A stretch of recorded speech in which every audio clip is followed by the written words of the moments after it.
This is a 2025 Toyota Camry and an old Camry in the moderate overlap front test.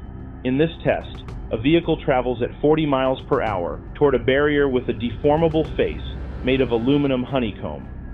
40% of the total width of the vehicle strikes the barrier on the driver's side.